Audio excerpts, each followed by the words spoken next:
토요일 새벽 예배를 하나님 앞에 올려드리겠습니다.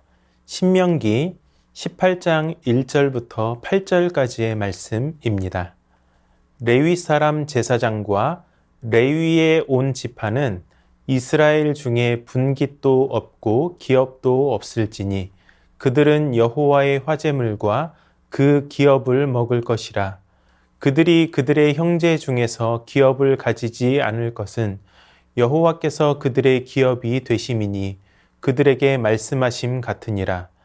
제사장이 백성에게서 받을 몫은 이러하니 곧 그 드리는 제물의 소나 양이나 그 앞다리와 두볼과 위라. 이것을 제사장에게 줄 것이요.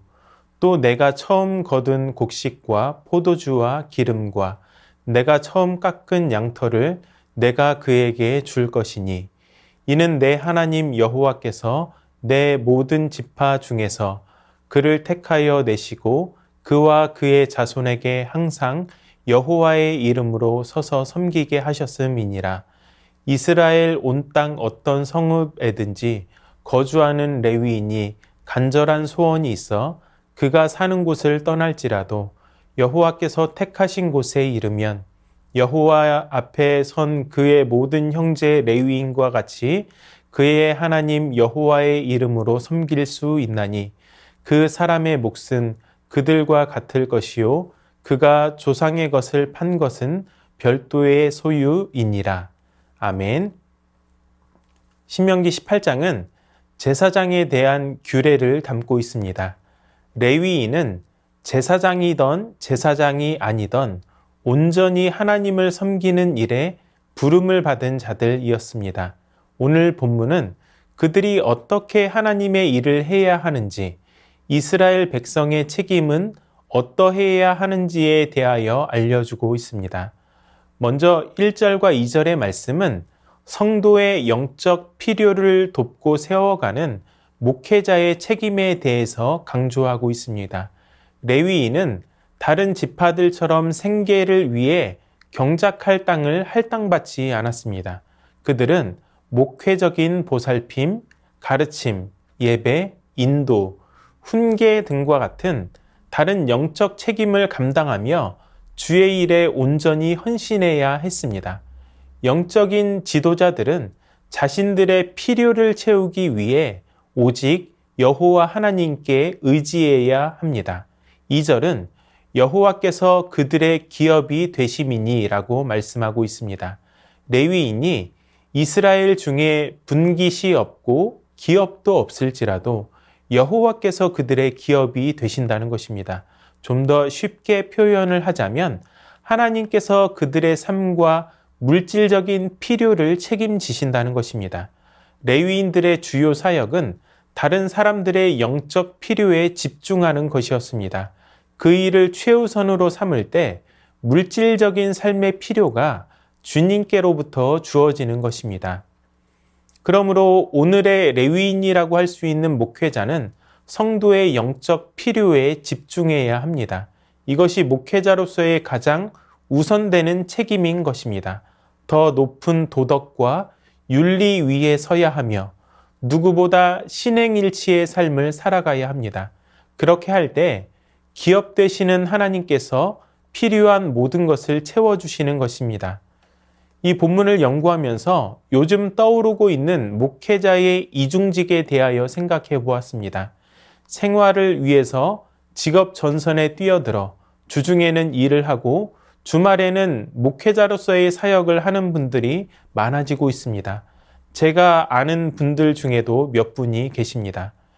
여호와께서 기업이 되시는데 이것은 믿음이 없는 것이 아닌가 하는 질문을 던질 수도 있지만 교회를 개척하고 나서 당장 생활을 감당하기 어려운 부분들을 고려해 볼 때 이 말씀에 대하여 좀 더 유연하게 적용할 수 있지 않을까 생각을 해보게 됩니다. 1, 2절의 말씀이 성도의 영혼을 돌보는 목회자의 책임을 강조했다면 3절부터 5절까지의 말씀은 성도의 책임을 강조하고 있습니다. 하나님께서는 제사장들의 물질적인 생필품들을 백성이 드리는 제물을 통해 채워주셨습니다. 백성은 쓸모없이 남은 물건이 아니라 최상의 것을 제사장에게 주어야 했습니다. 3절은 제물 중에서 제사장이 받아야 할 몫을 말씀하고 4절은 처음 거둔 곡식과 포도주와 기름과 처음 깎은 양털을 주라고 말씀하고 있습니다. 처음 것은 귀한 것으로서 쓰고 남은 것이 아니라 최상의 것을 말하고 있습니다. 하나님께서는 이미 신명기 12장 19절 말씀에서 너는 삶과 내 땅에 거주하는 동안에 레위인을 저버리지 말지니라 라고 말씀하셨습니다. 주의 일을 하는 자들을 소홀히 여기지 말라는 것입니다. 제가 20년 정도 사역을 하면서 여러 교회를 거쳐왔습니다. 작은 교회도 있었고 큰 교회도 있었습니다. 긴 시간 사역을 하면서 물질적인 어려움을 겪었던 시기도 있었습니다. 하지만 한 번도 불평불만한 적이 없었던 것은 언제나 성도님들께서 젊은 목회자를 존중해 주셨고 물심양면으로 도와주셨기 때문입니다. 우리 광주 세순교회는 그런 면에서 참 귀감이 되는 교회입니다. 저를 비롯한 목회자들에게도 그렇지만 자칫 소홀해질 수 있는 선교사님들에게도 소홀하지 않기 때문입니다. 많은 선교사님을 파송하고 있을 뿐만 아니라 선교사님의 은퇴를 준비해주는 교회로서의 책임을 다하고 있는 모습을 볼 때 참 좋은 모델이지 않을까 생각을 해보게 되는 것입니다. 제사장의 필요를 채우라는 이 말씀은 오늘도 삶의 현장에서 여러 모양으로 실천해 가시는 성도님들의 사랑으로 늘 감사가 넘치는 사역을 이어갈 수 있음을 고백합니다. 드린 만큼 귀한 것으로 채워주시는 하나님의 은혜가 넘쳐나시기를 주님의 이름으로 축복합니다. 앞서 본 말씀처럼 성경은 땅을 차지하지 못한 레위인들의 삶을 위한 현실적인 지침을 제공해 줍니다. 성도의 영적 필요를 채우는 목회자의 책임, 목회자의 필요를 채우는 성도의 책임 말입니다. 이어서 하나님은 제사장으로 섬기는 지방 레위인 중 일부가 중앙 성소로 갔을 때 제대로 된 도움을 받지 못했을 경우에 대한 지침을 주고 있습니다. 그들을 알고 사랑하고 존경하는 자들이 있는 고향에서는 필요한 것들을 충분히 받을 수 있습니다. 그러나 규모가 좀 더 크고 인격적인 만남이 어려운 중앙 성소에서는 환영받지 못하는 사람으로 간주될 수 있었습니다. 하나님은 레위인들이 어디에 있든 그들을 돌보고 부양하라고 명령합니다. 어떤 레위인이 간절한 소원이 있어서 사는 곳을 떠나 중앙 성소에 이르게 될 때에 여호와 앞에 선 모든 레위인과 같이 섬길 수 있다라고 말씀합니다. 중앙 성소에 저명하고 교만할 수 있는 제사장에게 무시를 당해서는 안 된다는 것입니다. 지방의 제사장은 원할 때 중앙 성소에서 섬길 수 있으며 똑같은 섬김의 기회가 있었고 비슷한 물질적 공급을 받을 수 있었습니다. 이 부분은 주의 일을 할 때 가질 수 있는 교만과 오만함에 대한 경고를 주고 있습니다. 예수님께서는 당시의 종교 또는 사회구조 내에서 두드러진 존재가 되기 위해 애쓰지 않으셨고 오히려 자신을 낮추어 소외된 자들과 함께 하셨습니다. 그리고 그들과 함께 식사하기를 주저하지 않으셨습니다. 이렇게 그리스도를 따른다는 것은 겸손해지는 것입니다. 낮아지는 것입니다. 서울의 큰 대형 교회에서 사역을 하는 것이나 시골 교회에서 사역을 하는 것은 사역의 규모에 있어서의 차이가 있을지는 모르나 주의 일을 한다는 점에서 결코 차이가 없습니다. 오늘 말씀은 하나님의 일을 하는 자는 어디에서나 동등한 자격을 누릴 권리가 있음을 알려줍니다. 우리의 관점도 그래야 합니다. 교회 크기에 따라 다르게 보는 것이 아니라 모든 목회자를 바라보는 눈높이가 같아야 합니다. 주님을 닮은 이러한 겸손이 우리 모두에게 있기를 축복합니다. 이제 말씀을 맺겠습니다. 목회자는 주의 일에 풀타임 사역자로 부름을 받은 자로서 하나님께서 기업이 되심을 신뢰하며 성도의 영혼을 돌보아야 할 책임이 있습니다. 성도는 목회자를 저버리지 않고 생활할 수 있도록 그 필요를 채울 책임이 있습니다. 또한 우리는 겸손함으로 주의 일을 하는 모든 사역자를 존중해야 합니다. 이 귀한 책임을 다할 수 있는 저와 여러분이 될 수 있기를 주님의 이름으로 축원합니다. 말씀을 기억하며 다 함께 기도합니다. 하나님께서 모든 필요를 채워주실 것을 믿으며 성도의 영적 필요를 채워주는 목회자가 되게 하여 주시옵소서. 성도는 목회자를 소홀히 대하지 않고 생활에 필요한 것들을 공급하는 책임을 다하게 하여 주시옵소서. 교만과 오만이 아니라 겸손함으로 주의 일을 하는 모든 목회자를 존중하게 하여 주시옵소서.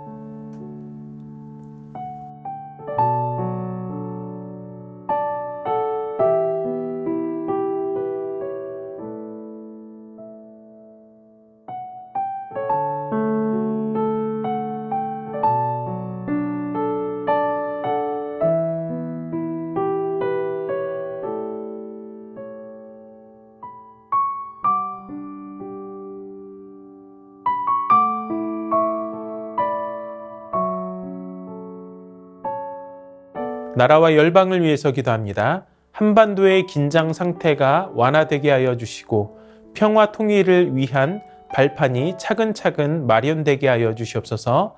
40도가 넘는 폭염과 산불로 고통받고 있는 남미, 영하 50도에 가까운 한파로 신음하고 있는 북유럽 등 이상 기후가 이어지고 있는 열방을 긍휼히 여겨주시고 정상 기후로 회복되게 하여 주시옵소서. 전 세계 인구 절반이 필수 의료 서비스를 받지 못하고 있습니다. 보편적 건강 보장을 위해 전 세계적 협력이 이루어지고 의료적 치료가 긴급한 사람들을 돕고 지원하는 일에 교회가 힘을 모으게 하여 주시옵소서.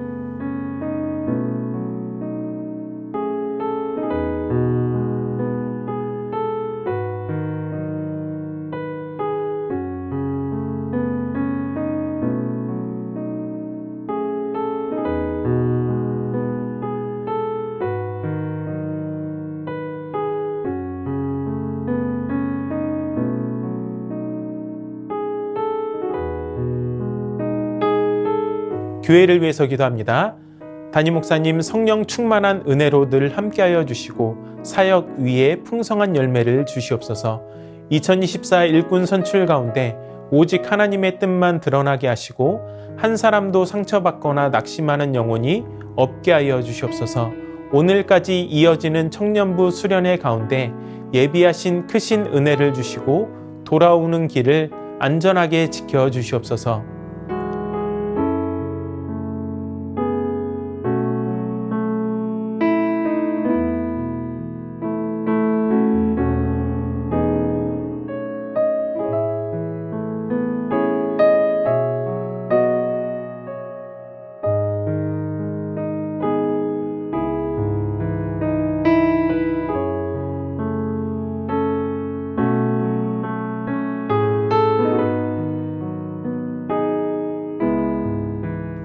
선교사님들과 환우분들을 위해서 기도합니다. H국, 연미족, 정부흥 선교사님을 위해 기도하실 때 가족 구성원 모두 성령 충만하게 하여 주시옵소서.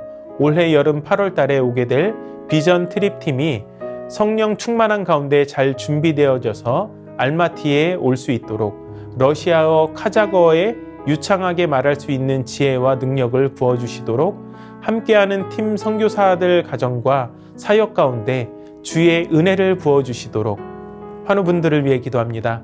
정석현 집사님의 아버님 췌장암 진단을 받았습니다. 모든 치료 과정 중 희망을 놓지 않고 이겨내고자 하는 의지와 체력을 주시고 하나님의 동행하심을 느끼고 사랑의 하나님을 만나게 하여 주시옵소서. 염점동 집사님 전립선암 수술 이후 회복 중에 있습니다. 이후 모든 과정 가운데 하나님의 인도하심을 신뢰하게 하여 주시옵소서. 조국빈 집사님 직장암 수술 후 회복 중에 있습니다. 암세포를 남김없이 제거하여 주시고 완전히 회복시켜 주시옵소서. 한양님 권사님 목 디스크 통증으로 치료받고 계십니다. 속히 통증이 사라져서 건강한 일상을 사는데 어려움이 없게 하여 주시옵소서. 최기숙 집사님 유방암으로 4개월 항암 후 수술 예정입니다. 항암과 수술하는 과정 중에 하나님 역사하여 주셔서 깨끗이 치료되게 하여 주시옵소서. 김민정 이 성도님 갑상샘 암 판정을 받았고 수술을 마쳤습니다. 수술 이후 회복과 방사선 치료 가운데 함께하여 주시고 잘 견뎌낼 수 있는 힘과 믿음 허락하여 주시옵소서. 이정희 집사님 담도암 수술 후 회복 중에 있습니다. 굳센 마음과 체력 주셔서 완치까지 인도하여 주시옵소서. 이용님 성도님 등에 생긴 종양 치료를 위해 항암 중입니다. 후유증 없게 하여 주시고 완치까지 선하게 인도하여 주시옵소서. 고부덕 권사님 고관절 위쪽 엉치뼈가 골절되어 12주 진단을 받았습니다. 시술하지 않고 뼈가 잘 붙게 하여 주시옵소서. 권호순 권사님 이전 항암이 내성이 생겨 항암 방법을 변경하게 됩니다. 검사 후 잘 맞는 항암제를 찾게 하시고 진행하는 과정 후 부작용 없이 잘 회복될 수 있도록 인도하여 주시옵소서. 노성빈 형제 크론병을 앓고 있습니다. 주사제 치료 및 몸 관리를 잘하게 하여 주셔서 소장의 염증이 사라지고 일상생활을 회복하게 하여 주시옵소서.